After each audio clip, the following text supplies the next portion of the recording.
Hello guys, it's me, Ira, and welcome back to my channel. Ayan, for today's video guys, bibigyan ko kayo ng tips kung paano nga ba mangutang ng paulit-ulit. Yung tipong walang tatanggi sa'yo pag nang lumapit ka. So,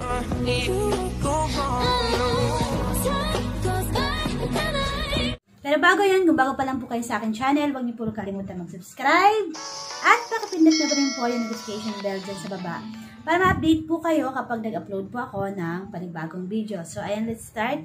Ang dapat natin ngayon, guys, sabi ko nga, ito yung discard tips para makaulit ka ng pangungutang. So, ito yung discard tips at mga ginagawa ko para walang sino mang tatanggi sa akin pag nanghiram ako ng pera. So, gusto kong ituro sa inyo kasi alam ko, guys, na tayo ay nasa culture natin yung manghiram ng pera sa kamag-anak, sa kaibigan, sa kakilala, once tayo ay nagigipit o nangangailangan ng pera. Hindi tulad ng ibang country na kapag sila ay nangangailangan ng pera, meron silang either bank or ganun yung mga nag-loan sila. Usually ganun yung ginagawa nila. Hindi tulad ng sa atin na talagang nangutang tayo ng pera sa mga kakilala lang. So, ayun guys. Ito kasi maraming maraming nangyayari na nakakapag-utang pero hindi na nakakapagbayad. Kaya hindi na nakakaulit. Usually ganun. Kaya minsan lalapit ka sa mag-anak, hindi ka mapahiram. Pero once na master nyo to guys, yung mga ibibigay ko sa inyong tips, panigurado wala nang tatanggi sa inyo. O kaya naman pwede kang makaulit ng paghihiram sa kanya. So, kahit gaano man yung kahalaki, karash, so, I'm sure, gagawa ng paraan yung taong utangan mo o lalapitan mo para lang mapahiram ka. So, either may tubo o wala, basta, ang mahalaga, nakahiram ka ulit, hindi nasira yung pangalan mo, at the same time, meron kang dignidad na nangutang ka pero ayun, andun yung yung sureness na makakabayad ka o kaya makakahiram ka. Kasi masakit bila sa atin pag nanghihiram. Siyempre, nanghihiram tayo, wala tayong pera o kaya kapos sa pera. So, minsan, nakakaramdam tayo ng walang-wala tayo tapos hindi pa tayo nakakahiram. Minsan, nakakasama ng loob, di ba? Pero, dun tayo sa point na paano kung hindi ka naman pala nagbayad tapos sasama pa yung loob mo? So, dapat hindi ganun. So, kung nabasa nyo itong topic ko natin ngayon, panigurado, makakaulit at makakaulit ka na dun sa taong hihiramin mo. So, ayun guys, let's start. So, ayan. Ano nga ba yung discarded tips para makautang ka ng kahit anong gaanong halaga at hindi ka tatanggihan ng taong lalapitan mo. So, ayun guys, let's start. Ang number 1 dyan, dapat guys, meron kang guarantor. So, ayun na yung guarantor. Ito guys, yung taong kunwari, example lang, kung wala kang, hindi mo pakilala yung taong utangan mo. Kunwari, sa ibang tao ka po utang. So, hindi ka kilala. So, dapat meron ka guys na guarantor. Ano yung guarantor? Ito yung magiging tulay para makautang ka doon sa taong, either kilala mo siya, pero hindi ka niya kilala ng personal. So, pag may guarantor ka na good peer sa kanya, o kakilala niyan, o kamag-anak niya, paniguradong makakautang ka sa kanya. So, number 2, marunong kang makiusap. So, ito na, dito mo pumapasok yung, kung nag-doubt pa ba yung kausap mo, yung magpapautang sa'yo. Dito yun pumapasok. So, paano bang tama pag-usap? So, guys, dito, pumasok dapat dito, yung marunong ka dapat na makiusap at sabihin mo sa kanya yung kung anong gagawin mo sa pera, kung paano mo siya mababayaran. So, dun to yung pumapasok yung, yung topic na to. So, dapat, kunwari, mayroon din na, hindi magda-doubt yung utangan mo na hindi mo siya mababayaran. Kasi, na-topic mo sa kanya kung saan mo gagamit. Example, gagamitin mo sa negosyo, pandagdag puhunan. Tapos, sabihin mo sa kanya kung magkano kaya mo per day o kaya per month, per week, ganun. So, kung marunong ka sa mga bagay na to, o masasabi mo sa kanya yung mga gantong bagay, paniguradong mapapahiram ka niya ng pera. So, number 3, dapat marunong kang tumupad sa pinag-usapan o sa kasunduan. So, Ito na guys, yung isa sa pinaka-importante doon. So, bakit nga ba ito yung pinaka-importante? Kasi, pag tinupad mo yung lahat ng nasabi mo, nakautang ka na, di ba? So, pag tinupad mo lahat ng nasabi mo, kunwari, araw ng pagbabayad. So, tuwing Lunes ako tayo magbabayad, So, once every Monday ka nagbayad, yung syempre, hindi nakakabahan yung pautang sa'yo na, ay, hindi ito marunong magbayad. Para may peace of mind yung nagpautang sa'yo. At the same time, dito malalaman kung meron kang isang salita. So, ayan. Sunod doon yung PEDSA. Minsan may araw yung usapan Sunod naman PEDSA. Example, 15:30. So, dapat 15:30, magbabayad ka. Whatever it takes, dapat magawa mo. Kasi, iba kasi yung na-late ka ng isang araw o dalawang araw Medyo iba na yung pakaramdam nung inutangan mo for sure. Kasi, ako, minsan nagpapautang din ako ng pera noon. Nararamdaman ko yung ganitong, yung feeling. Yung, pag on time yun ang nagbabayad sa'yo, wow, okay.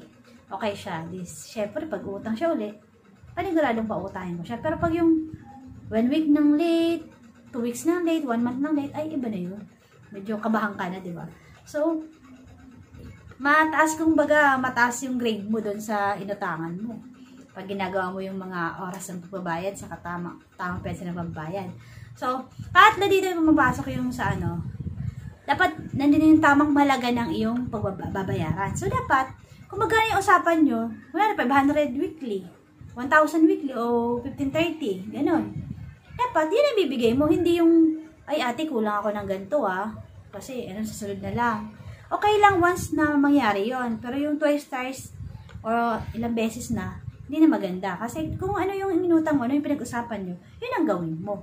Bukod doon, dapat nandun din yung buong halaga na pagbabayad at saka yung interest. Dapat mabayaran mo yung buong halaga ng iyong inutang kasama na yung interest. Hindi yung due date na nabayaran mo lang yung pagkakautang mo. Well, 10,000.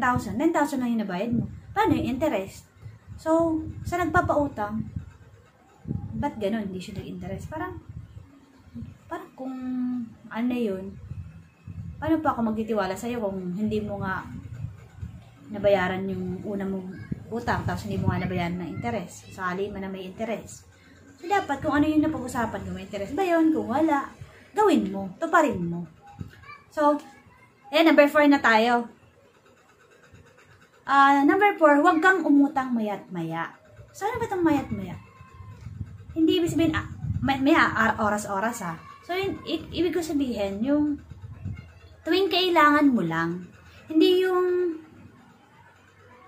pagka hindi pa katapos, pupunuan mo. Kasi may mga gantong pangyayari. So, minsan, may nangungutang na, hindi pa nga tapos, 1 week pa matapos yung mag-uutang na uli. Kasi kailangan ng pera, ganyan.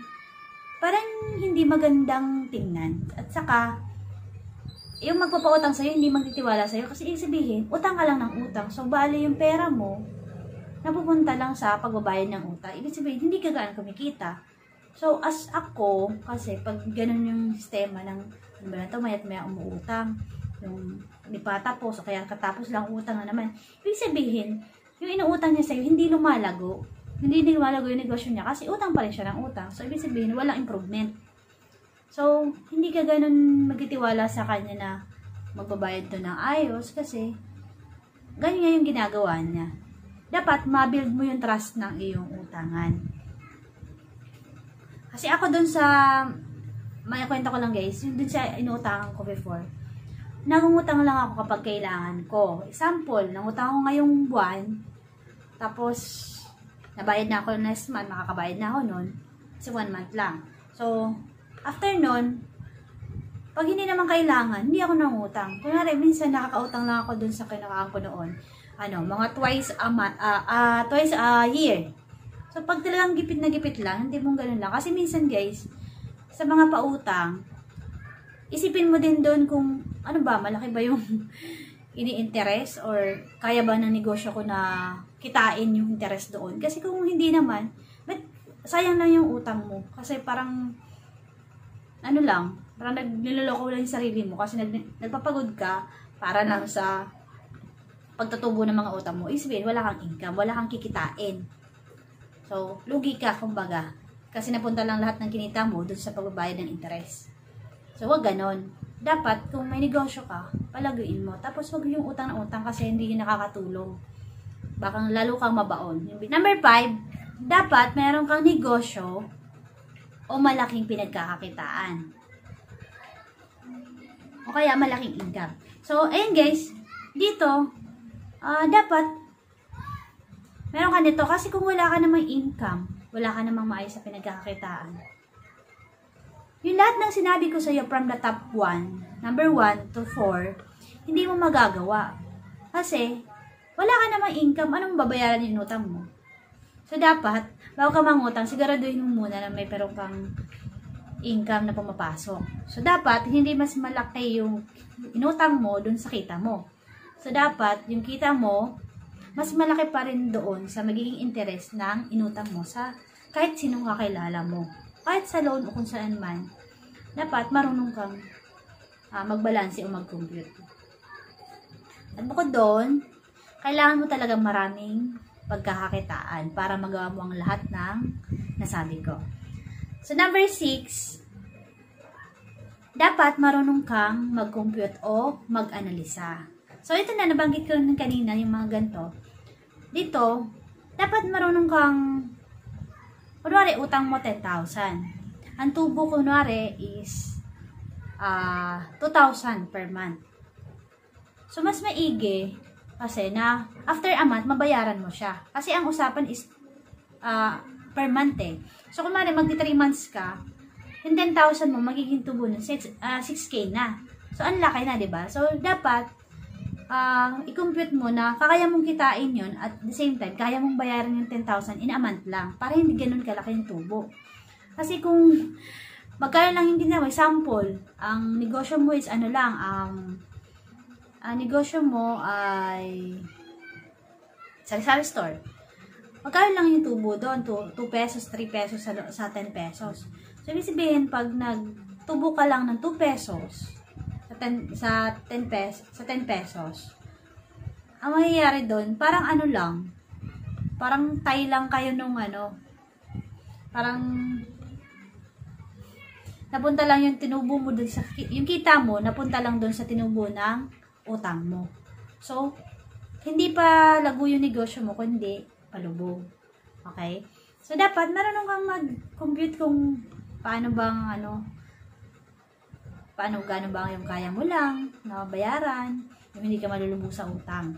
And number 7, dapat marunong kang makisama at kumilala. Ano nga ba to? Ito yung tipo guys na kasi, may mga instances na meron na akong utang, tapos, pagtaas na yung utang niya, hindi ka nakilala. O kaya, hindi mo na marunong makisama, yung parang makasalubong mo sa daan, parang huyo ka lang, parang hindi ka man lang itian, parang din, hindi rin magandang tingnan. Tapos, pag kailangan mo naman pera, andiyan ka na, may lapit ka na naman at para kang nagkikusap ng marunong ka naman palang pumunta sa bahay niya. Tapos, pag nakitalubong mo siya, para kang others. Wag ganun. Kasi, pag ganun ka, parang marunong lang ito makiusap pag may kailangan. Pero pag wala, parang huyo ka lang. Ganun guys, may nangyayari kasi dito sa madalas. Malaking factor din yung ganong pag-ugali o pakikisama. So, number 8, dapat mayroon kang isang salita. So, ito yung pinaka-importante guys sa lahat. So, kapag mayroon ka sa salita, ginawa mo yung lahat na nabanggit ko kanina from the top, marunong kang makipag-usap, marunong kang tumupad sa usapan, nakasunduan, marunong kang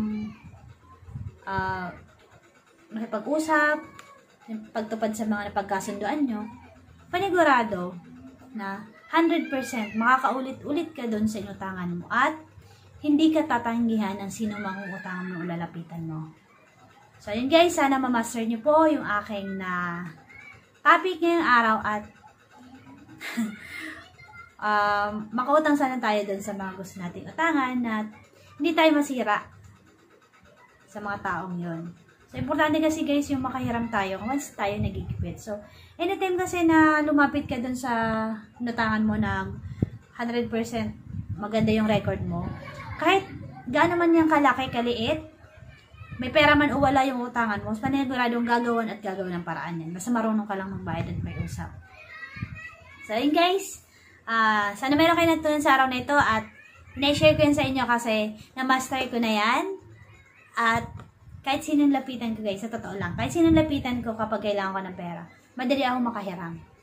Kasi, tumutupad ako sa pangako ko. Hindi ko talaga, kahit ano man yan, kahit gabi pa yan, pag sinabi kong gantong araw ako magbabayad, kahit gabi man yan, pupunta ako dun sa bahay na nahiraman ko at ibibigay ko yung napagkasundaan o pinangako kong petsa o halaga ng babayaran ko sa kanya. So yun guys, thank you for watching this video at sana marami pa kayong matutunan sa aking mga videos. Huwag niyo pong kalimutan mag-subscribe. Hanggang sa muli!